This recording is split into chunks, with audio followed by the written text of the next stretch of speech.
India versus Pakistan. സൈനിക ശക്തിയിൽ ലോകത്തിൽ തന്നെ മികച്ച 5 രാജ്യങ്ങൾ എടുക്കുകയാണെങ്കിൽ അതിൽ തീർച്ചയായും ഇന്ത്യ ഉണ്ടാകും. എന്നാൽ പാകിസ്ഥാന്റെ കാര്യം എടുത്താൽ അവർ ടോപ്പ് 10-ൽ പോലും ഉണ്ടാകില്ല, അതിന് പുറത്താണ്. അങ്ങനെയുള്ള ഇന്ത്യയെ ഞങ്ങളെ കൊണ്ട് വളരെ എളുപ്പത്തിൽ തകർക്കാൻ കഴിയും. ഞങ്ങളുടെ മിസൈൽസ് ഉപയോഗിച്ച് ഇന്ത്യയുടെ ഏത് പ്രദേശത്തെ വേണമെങ്കിലും ലക്ഷ്യം വെച്ച് ആക്രമിക്കാൻ കഴിയുമെന്നുള്ളതാണ് പാകിസ്ഥാന്റെ ഇപ്പോഴുള്ള ഒരു വാദം. ഇന്ത്യയുടെ മിസൈൽ ശക്തിയിൽ പകുതി പോലും ഇല്ലാത്ത പാകിസ്ഥാൻ ഇങ്ങനെ ഒരു ക്ലെയിം നടത്തിയിട്ടുണ്ട്. അപ്പോ അവരെക്കാൾ കൂടുതൽ മിസൈലുകളുള്ള, എന്തിന് ചൈന എന്ന രാജ്യത്തെ പോലും ആക്രമിക്കേണ്ട അത്ര മിസൈലുകൾ ഉള്ള ഇന്ത്യ ഇതിന് എങ്ങനെയാണ് പ്രതികരിക്കേണ്ടത്? ഈ ഒരു വീഡിയോയിലൂടെ നമ്മൾ അറിയാൻ പോകുന്നതും ഇന്ത്യയുടെ ടോപ്പ് മിസൈൽസ്, നമ്മുടെ ടോപ്പ് മിസൈൽസ് ഉപയോഗിച്ച് പാകിസ്ഥാനെ എങ്ങനെയെല്ലാം ആക്രമിക്കാൻ സാധിക്കും, ഒരു നോൺ ന്യൂക്ലിയർ സ്ട്രൈക്സിലൂടെ പാകിസ്ഥാനെ എങ്ങനെ പരാജയപ്പെടുത്താൻ കഴിയും, എല്ലാം ഈ വീഡിയോയിലൂടെ വിശദമായി അറിയാം.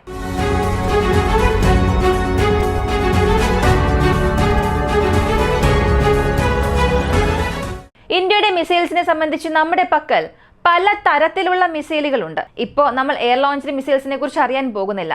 സർഫസിൽ നിന്നും ലോഞ്ച് ചെയ്യുന്ന മിസൈൽസ്, സബ്മറൈൻ വഴി ലോഞ്ച് ചെയ്യുന്ന ആ മിസൈൽസ്, ഇവയെക്കുറിച്ച് മാത്രമാണ് നമ്മളിപ്പോൾ അറിയാൻ പോകുന്നത്. കാരണം കൂടുതൽ പവർഫുള്ളായ മിസൈൽസ് അല്ലെങ്കിൽ ഹാർഷ് ഡിസ്ട്രക്ഷൻ നൽകുന്ന മിസൈലുകൾ, ഇതിനെക്കുറിച്ചൊക്കെയാണ് നമ്മൾ അറിയാൻ പോകുന്നത്. സാധാരണ ഇന്ത്യൻ മിസൈൽസിൽ പല വെറൈറ്റീസ് ഉണ്ടെന്ന് ഞാൻ പറഞ്ഞു. ഇതിൽ പ്രധാനപ്പെട്ട ചില കാറ്റഗറി അറിയണമെങ്കിൽ submarine launched cruise missile, surface to surface ballistic missile, surface to surface cruise missile, anti ship missiles, വീണ്ടും ഷോർട്ട് റേഞ്ച് ഉള്ള ബാലിസ്റ്റിക് മിസൈൽസ്. ഇനി പാകിസ്ഥാന്റെ ഒരു ഭൂപ്രദേശം വൈസ് നോക്കുകയാണെങ്കിൽ ആ രാജ്യത്തിന്റെ നീളം വളരെ അധികമാണ്.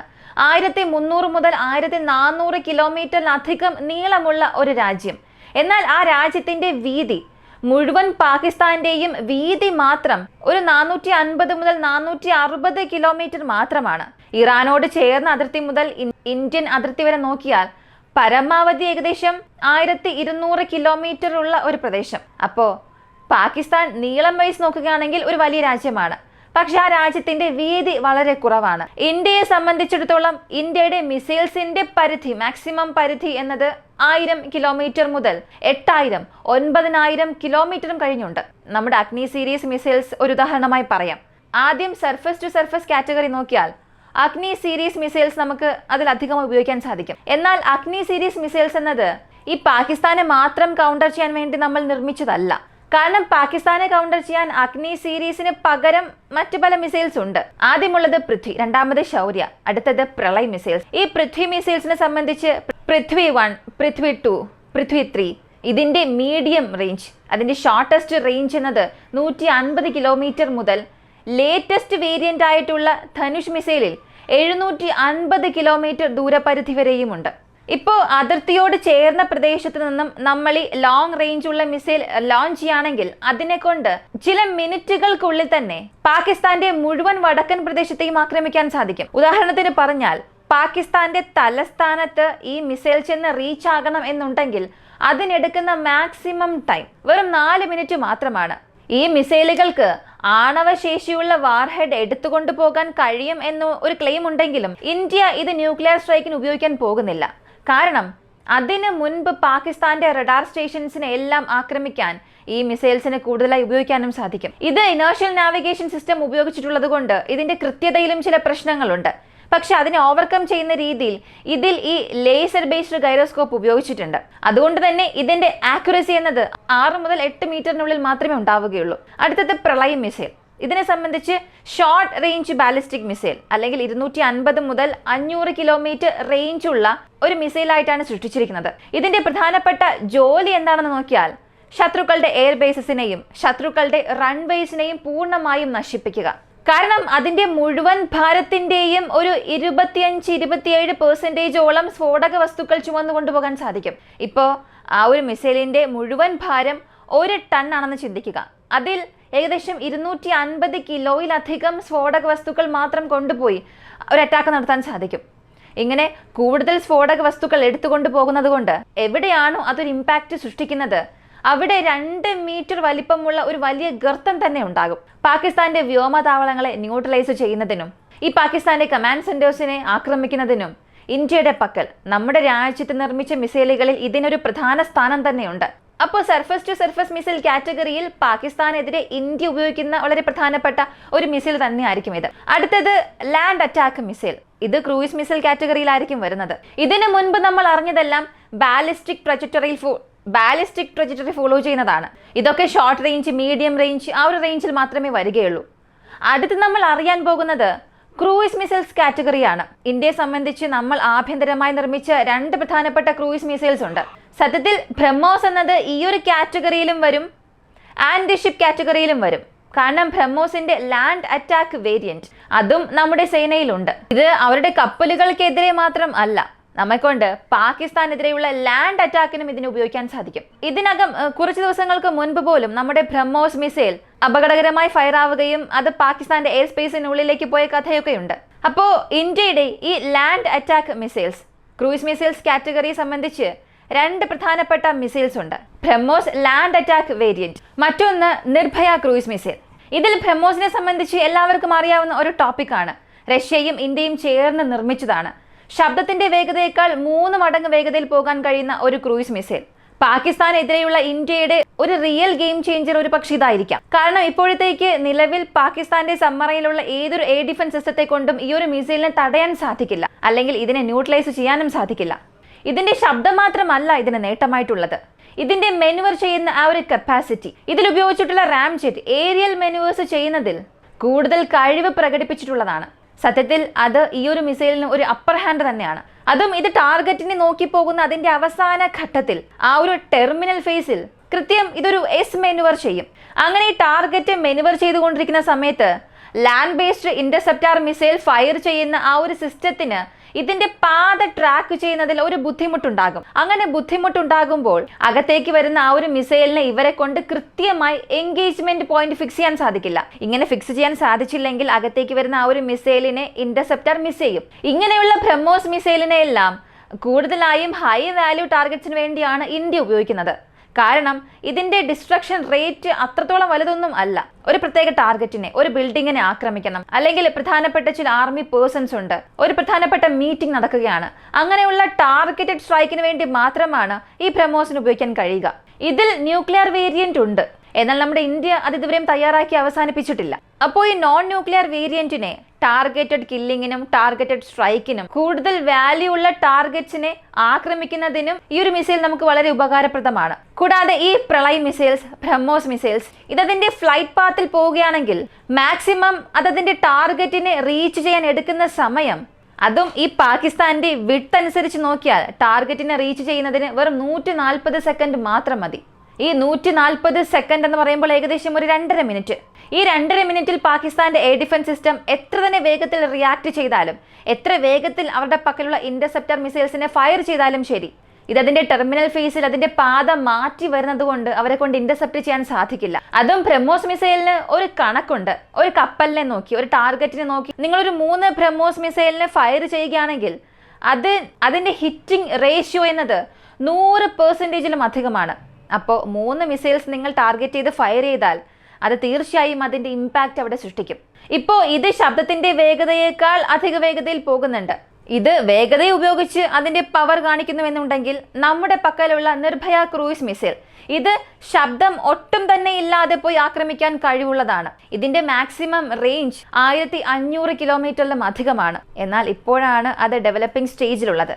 ഇതിന്റെ പ്രധാനപ്പെട്ട ഒരു പ്ലസ് ഏതാണെന്ന് ചോദിച്ചാൽ അതിന്റെ വേഗതയാണ്. ശബ്ദത്തിന്റെ വേഗതയേക്കാൾ അധിക വേഗതയിൽ പോകുന്നത് ഒരു നേട്ടമാണെങ്കിൽ ശബ്ദത്തിന്റെ വേഗതയേക്കാൾ കുറഞ്ഞ വേഗതയിൽ പോകുന്നതും ഒരു നേട്ടം തന്നെയാണ്.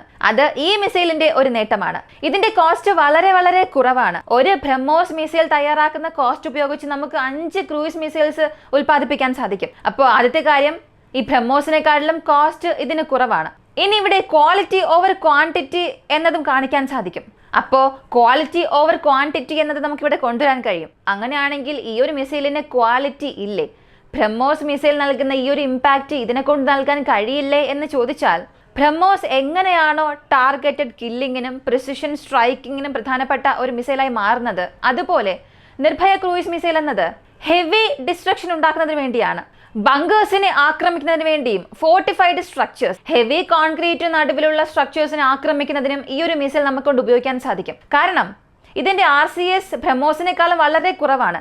ശബ്ദത്തിന്റെ വേഗതയേക്കാൾ വളരെ കുറഞ്ഞ വേഗതയിൽ വന്നാലും വളരെ ലോ ആൾട്ടിറ്റ്യൂഡിൽ പറന്നു വരുന്നത് കൊണ്ട് തന്നെ എയർ ഡിഫൻസ് സിസ്റ്റത്തെ കൊണ്ടോ അല്ലെങ്കിൽ റഡാർ നെറ്റ്വർക്സിനെ കൊണ്ടോ ഇതിനെ ട്രാക്ക് ചെയ്യുന്നത് പ്രയാസമാണ്. ഇതിനെ ഇന്റർസെപ്റ്റ് ചെയ്യാനുള്ള ഒരേയൊരു പോസിബിൾ സിനാരിയോ അതിന്റെ ഫ്ലൈറ്റ് പാത്തിൽ ഉള്ളപ്പോൾ തന്നെ ഫൈറ്റർ ജെറ്റ്സ് ഉപയോഗിച്ച് ഇന്റർസെപ്റ്റ് ചെയ്യുക, അല്ലെങ്കിൽ റഷ്യ ഉക്രൈൻ യുദ്ധത്തിൽ സംഭവിച്ചതുപോലെ man portable air defence system ഉപയോഗിച്ച് ഇതിനെ ന്യൂട്രലൈസ് ചെയ്യാൻ സാധിക്കും. അപ്പോൾ റഷ്യ ഉക്രൈൻ യുദ്ധത്തിൽ എങ്ങനെയാണോ ഈ KL സീരീസിലുള്ള മിസൈൽസ് ഉക്രൈന് എതിരെ പ്രിസിഷൻ സ്ട്രൈക്കിന് വേണ്ടി റഷ്യ ഉപയോഗിച്ചത്, അതുപോലെ തന്നെ പാകിസ്ഥാന്റെ റഡാർ സ്റ്റേഷൻസിനെതിരെ നമ്മെക്കൊണ്ട് ഈ ഒരു മിസൈൽ ഉപയോഗിക്കാൻ സാധിക്കും.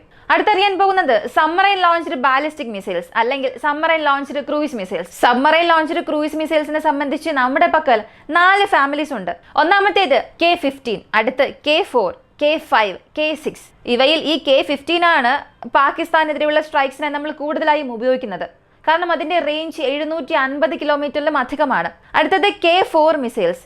ഇവയെല്ലാം സബ്മറൈൻ ലോഞ്ച്ഡ് ബാലിസ്റ്റിക് മിസൈൽസ് ആണ്. ഇതിന്റെ റേഞ്ച് 3500 കിലോമീറ്ററിലും അധികമാണ്. K-5ന്റെ റേഞ്ച് 5000 കിലോമീറ്ററിലും അധികമാണ്. K-6ന്റെ റേഞ്ച് 8000 കിലോമീറ്ററിലും അധികമാണ്. ഈ K-5, K-6 ഇത് ഇപ്പോഴാണ് ഡെവലപ്മെന്റ് റൈസിലുള്ളത്. ഇതിന്റെ മോഡൽ എല്ലാം സൃഷ്ടിച്ച് ഇപ്പോഴാണ് നമ്മൾ ടെസ്റ്റിംഗ് ഫേസിലേക്ക് കൊണ്ടുപോകുന്നത്.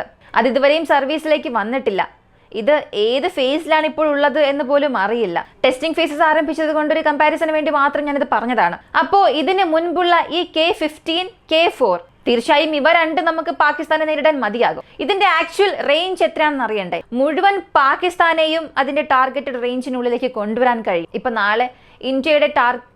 നാളെ ഇന്ത്യയുടെ എയർക്രാഫ്റ്റ് കാരിയറിനെതിരെ എന്തെങ്കിലും ഒരു ആക്രമണം നടത്താൻ ശ്രമിക്കുകയാണ്, അല്ലെങ്കിൽ ഇന്ത്യയുടെ നാവൽ ഷിപ്സിനെതിരെ ഏതെങ്കിലും ഒരു പണികൾ ചെയ്യണം എന്ന് ചിന്തിച്ചാൽ പാകിസ്ഥാന്റെ വാട്ടേഴ്സിൽ, അതെവിടെ വേണമെങ്കിലും ആകാം, പാകിസ്ഥാൻ കോസ്റ്റിൽ നിന്നും വളരെ അടുത്തായിക്കൊള്ളട്ടെ, അല്ലെങ്കിൽ പാകിസ്ഥാന്റെ കടലിൽ നിന്നും പല കിലോമീറ്റർ മാറിയായാലും ശരി, വളരെ സേഫസ്റ്റ് ഡിസ്റ്റൻസിൽ നിന്നും ഈ സബ്മറൈൻ ലോഞ്ച്ഡ് ബാലിസ്റ്റിക് മിസൈൽസ് വഴി നമ്മെക്കൊണ്ട് ഈ പാകിസ്ഥാന്റെ എല്ലാ ത്രെറ്റ്സിനെയും ന്യൂട്രലൈസ് ചെയ്യാൻ സാധിക്കും. സാധാരണ വരുന്ന ഒരു ബാലിസ്റ്റിക് മിസൈലിനെ വളരെ എളുപ്പത്തിൽ ട്രാക്ക് ചെയ്യുന്നതിനും അതിനെ ടാർഗറ്റ് ചെയ്യുന്നതിനും എൻഗേജ് ചെയ്യുന്നതിനും ആവശ്യമായ എല്ലാ എക്യുപ്മെന്റ്സും പല രാജ്യങ്ങളിലും ഉണ്ട്. എന്നാൽ ഈ സബ്മറൈൻ ലോഞ്ച്ഡ് ബാലിസ്റ്റിക് മിസൈൽസ് എന്നത് സാധാരണ ബാലിസ്റ്റിക് മിസൈൽസ് പോലെ അല്ല. ഇതിന്റെ മൂവ്മെന്റ് ഇതിന് ഒരു വലിയ അപ്പർ ഹാൻഡ് തന്നെയാണ് നൽകുന്നത്. ഇതിന്റെ മൂവ്മെന്റ്സ് എങ്ങനെയാണെന്ന് ഞാൻ പറയാം. സാധാരണ അഗ്നി മിസൈൽസ് നമുക്ക് ലോഞ്ച് ചെയ്യണമെന്നുണ്ടെങ്കിൽ ഒന്നുകിൽ TL എന്ന് പറയപ്പെടുന്ന ട്രാൻസ്പോർട്ട് ഇലക്ട്രിക്കൽ ലോഞ്ചിൽ നിന്നും ലോഞ്ച് ചെയ്യും, അതല്ലെങ്കിൽ റെയിൽവേ ട്രാക്സിൽ നിന്നും ആ ട്രാക്ക് ലോഞ്ചർ വഴി ലോഞ്ച് ചെയ്യാൻ സാധിക്കും. ഇവയെല്ലാം ഇതിനകം ഒബ്സർവേഷനിലായിരിക്കും. ഇതിന്റെ ഹീറ്റ് സിഗ്നേച്ചേഴ്സ് ഉപയോഗിച്ച്, ഇതിന്റെ ഹീറ്റ് പ്രൊഫൈൽ ഉപയോഗിച്ച് ശത്രുക്കളുടെ റഡാറുകൾ വഴിയും ശത്രുക്കളുടെ ഈ മിസൈൽ ട്രാക്കിംഗ് സാറ്റലൈറ്റ് നെറ്റ്വർക്ക് വഴിയും അവരെ കൊണ്ട് വളരെ എളുപ്പത്തിൽ ഇതിന്റെ ഡേറ്റാസ് എടുക്കാൻ സാധിക്കും. എന്നാൽ നമ്മൾ സബ്മറൈനിൽ നിന്നും ഒരു മിസൈൽ ലോഞ്ച് ചെയ്യുകയാണെങ്കിൽ അത് അത്ര പെട്ടെന്ന് ആരെ കൊണ്ടും കണ്ടെത്താൻ സാധിക്കില്ല. അത് അതിന്റെ അപ്പർ ആൾട്ടിറ്റ്യൂഡ് എത്തുന്നത് വരെയും അതിന്റെ ഹീറ്റ് പ്രൊഫൈൽ അത്ര പെട്ടെന്ന് പുറത്തറിയാൻ കഴിയില്ല. ഇതിനെ ട്രാക്ക് ചെയ്യേണ്ട സാങ്കേതിക വിദ്യ വെസ്റ്റേൺ കൺട്രീസിന്റെ പക്കലുണ്ട്. എന്നാൽ പാകിസ്ഥാന്റെ പക്കൽ അതിനാവശ്യമായ റഡാർ നെറ്റ്വർക്ക്സ് പൂർണ്ണമായും ഇല്ല. ഇത്തരത്തിൽ സബ്മറൈനിൽ നിന്ന് വരുന്ന ഒരു ബാലിസ്റ്റിക് മിസൈലിനെ കൃത്യമായി കണ്ടുപിടിക്കാൻ കഴിവുള്ള റേഡാർസ് പാകിസ്ഥാന്റെ പക്കൽ ഇല്ല. അതുപോലെ അതിനാവശ്യമായ സാറ്റലൈറ്റ് നെറ്റ്വർക്കും പാകിസ്ഥാന്റെ പക്കൽ ഇല്ല. അപ്പോൾ നമ്മൾ ഇതുവരെയും കണ്ടതിൽ കൂടുതൽ ഡെഡ്ലി ആയിട്ടുള്ളത്, വളരെ മാരകമായിട്ടുള്ളതും നമുക്ക് അത്യാവശ്യമായിട്ടുള്ള മിസൈൽ ഏതാണെന്ന് ചോദിച്ചാൽ അത് സബ്മറൈൻ ലോഞ്ച്ഡ് ബാലിസ്റ്റിക് മിസൈൽസ് ആണ്. എന്നാൽ ഈ സബ്മറൈൻസിനെ സംബന്ധിച്ച് ഇതിനെ വേട്ടയാടാനും പാകിസ്ഥാന്റെ പക്കൽ ചില പ്രോഗ്രാംസ് ഉണ്ട്. അപ്പോൾ അത് മാത്രമാണ് ഇവിടെയുള്ള ഒരാശങ്ക. ഇപ്പോൾ പറഞ്ഞതെല്ലാം പാകിസ്ഥാന്റെ കോസ്റ്റോട് ചേർന്ന് നടത്തുന്ന ആക്രമണങ്ങളാണ്. പക്ഷെ പാകിസ്ഥാന്റെ കടലിൽ നിന്നും വളരെ സേഫസ്റ്റ് ഡിസ്റ്റൻസിൽ നിന്ന് ലോഞ്ച് ചെയ്താൽ തീർച്ചയായും കൂടുതൽ ഡാമേജസ് പാകിസ്ഥാൻ ഫോർട്ടിൽ നമ്മെക്കൊണ്ട് ഉണ്ടാക്കാൻ സാധിക്കും. കറാച്ചി തുറമുഖത്തെ ആക്രമിക്കുകയാണെങ്കിൽ പാകിസ്ഥാന്റെ മുഴുവൻ സമ്പദ് വ്യവസ്ഥയും നമുക്ക് മുടക്കാൻ സാധിക്കും. കാരണം 60% ലോജിസ്റ്റിക്സ് ലൈൻസ് ഈ കറാച്ചി ഫോർട്ട് വഴിയാണ് സംഭവിക്കുന്നത്. അപ്പോൾ പാകിസ്ഥാന്റെ വളരെ പ്രധാനപ്പെട്ട ലൈഫ് ലൈൻ ഇവിടെ ഇന്ത്യയുടെ റഡാസിന് കീഴിലാണുള്ളത്. ഇതിന് മുൻപ് നടന്ന യുദ്ധങ്ങളെല്ലാം എടുത്ത് നോക്കിയാൽ ആദ്യം പാകിസ്ഥാനാണ് ഒരു വലിയ തെറ്റായ തീരുമാനം എടുത്തിട്ടുണ്ടാവുക. അതുപോലെ ഇപ്പോഴും ഏതെങ്കിലും ഒരു തെറ്റായ തീരുമാനം എടുക്കുകയാണെങ്കിൽ ഒരുപക്ഷെ അവർ ചെയ്യില്ല, നമ്മൾ ചെയ്യുന്ന രീതിയിൽ നമ്മെ പ്രൊവോക്ക് ചെയ്യാൻ ശ്രമിക്കും. ഒരുപക്ഷെ അങ്ങനെ ചെയ്താൽ ഇപ്പോൾ ഞാനീ പറഞ്ഞ അത്രയും മിസൈൽസിൽ ഏതെങ്കിലും ഒരു മിസൈൽ മാത്രം ഉപയോഗിച്ചാൽ മതി, പാകിസ്ഥാനെ വളരെ എളുപ്പത്തിൽ നമ്മുടെ വഴിക്ക് കൊണ്ടുവരാൻ സാധിക്കും. പക്ഷെ ഇവിടെയുള്ള ഒരാശങ്ക, ഇവയെല്ലാം നോൺ ന്യൂക്ലിയർ സ്ട്രൈക്കിൽ മാത്രമേ സംഭവിക്കുകയുള്ളൂ. എന്നാൽ അണുവായുധം എന്ന ഒരു കാര്യം വരികയാണെങ്കിൽ ഈ പറഞ്ഞ എല്ലാ മിസൈൽസിനെയും ആയുധങ്ങളെയും ഒരു സൈഡ് മാറ്റിവെക്കേണ്ടതായി വരും. ഇവയെല്ലാം യൂസ്ലെസ് ആയി മാറും. അപ്പോൾ അണുവായുധം ഉള്ളിടത്തോളം കാലം ഏത് രാജ്യത്തിന് പക്കലും അത്ര പെട്ടെന്നൊരു രാജ്യം യുദ്ധത്തിന് പോകില്ല. പാകിസ്ഥാന്റെ പക്കൽ അണുവായുധം ഇല്ലായിരുന്നുവെന്നുണ്ടെങ്കിൽ അവർ ഇത്രയും കാലം ചെയ്തുകൊണ്ടിരിക്കുന്ന എല്ലാ കാര്യങ്ങൾക്കും നമ്മൾ തീർച്ചയായും ഒരു വലിയ തിരിച്ചടി നൽകിയേനെ. പക്ഷെ മറ്റു രാജ്യങ്ങളുടെ ചതി കാരണം പാകിസ്ഥാൻ ന്യൂക്സ് വാങ്ങി ഇന്ത്യക്കെതിരെ വലിയ കളികളും നടത്തുന്നു. പക്ഷേ എല്ലാ ദിവസവും ഒരുപോലെ ആയിരിക്കില്ലല്ലോ. ഇപ്പൊ പാകിസ്ഥാനെതിരെയുള്ള മിസൈൽ ഡിഫൻസ് സിസ്റ്റം നമ്മൾ വർദ്ധിപ്പിക്കുന്നുണ്ട്. ഇന്ത്യ എന്നാണോ തങ്ങളുടെ മിസൈൽ ഷീൽഡ് പൂർണ്ണമായും ക്രിയേറ്റ് ചെയ്ത് അവസാനിപ്പിക്കുന്നത്, അന്ന് ഈ പാകിസ്ഥാന്റെ ന്യൂക്സിന് ഒരു വലിയ അവസാനം തന്നെ ഉണ്ടാക്കാൻ സാധിക്കും. പാകിസ്ഥാന്റെ മിസൈൽ പവറിനെ കുറിച്ച് നമ്മൾ പറഞ്ഞില്ല. ഇപ്പോൾ നമ്മൾ നമ്മുടെ സൈഡിനെ കുറിച്ച് മാത്രമേ പറഞ്ഞുള്ളൂ. പാകിസ്ഥാൻ ഇന്ത്യക്കെതിരെ അവരുടെ മിസൈൽസ് എങ്ങനെ ഉപയോഗിക്കുന്നു, അവരുടെ സബ്മറൈൻ പവേഴ്സ് എന്തെല്ലാമാണ്, ഇതിനെക്കുറിച്ചൊക്കെ നിങ്ങൾക്കൊരു പ്രത്യേക വീഡിയോ വേണമെന്നുണ്ടെങ്കിൽ അത് കമന്റിൽ പറഞ്ഞാൽ മതി. മറ്റൊരു പ്രധാനപ്പെട്ട കാര്യം, പാകിസ്ഥാനെതിരെ നമ്മളൊരു അറ്റാക്ക് നടത്തണമെന്ന് തീരുമാനിച്ചാൽ വിത്തിൻ സെക്കൻഡ്സിൽ അവരുടെ പ്രധാനപ്പെട്ട സൈറ്റ്സിനെ എല്ലാം നമുക്കൊണ്ട് ന്യൂട്രലൈസ് ചെയ്യാൻ കഴിയും. അതിന്റെ കപ്പാസിറ്റി നമുക്കുണ്ട്. അപ്പോൾ ഇന്ത്യയെ ഇവിടെ ആരെങ്കിലും തരം താഴ്ത്തിക്കൊണ്ട് പാകിസ്ഥാനാണ് പവർഫുൾ എന്നൊക്കെ പറയുകയാണെങ്കിൽ ഈ ലിസ്റ്റ് മാത്രം ഒന്ന് കാണിച്ചു കൊടുത്താൽ മതി. പിന്നെ അവർക്ക് മറുപടി ഒന്നും പറയാനേ സാധിക്കില്ല. പാകിസ്ഥാന്റെ മിസൈൽ പവറിനെ കുറിച്ചുള്ള നിങ്ങളുടെ അഭിപ്രായം കമന്റിൽ പറയുക. ഇങ്ങനെയുള്ള വീഡിയോസിന് താല്പര്യമുള്ളവരാണ്, കൂടുതൽ അപ്ഡേറ്റ്സ് അറിയണം എന്ന ആഗ്രഹമുള്ളവരാണെങ്കിൽ വോയിസ് ഓഫ് വിക്കി എന്ന നമ്മുടെ ഈ ചാനൽ സബ്സ്ക്രൈബ് ചെയ്യുക. മറ്റൊരു വീഡിയോയുമായി വീണ്ടും കാണാം.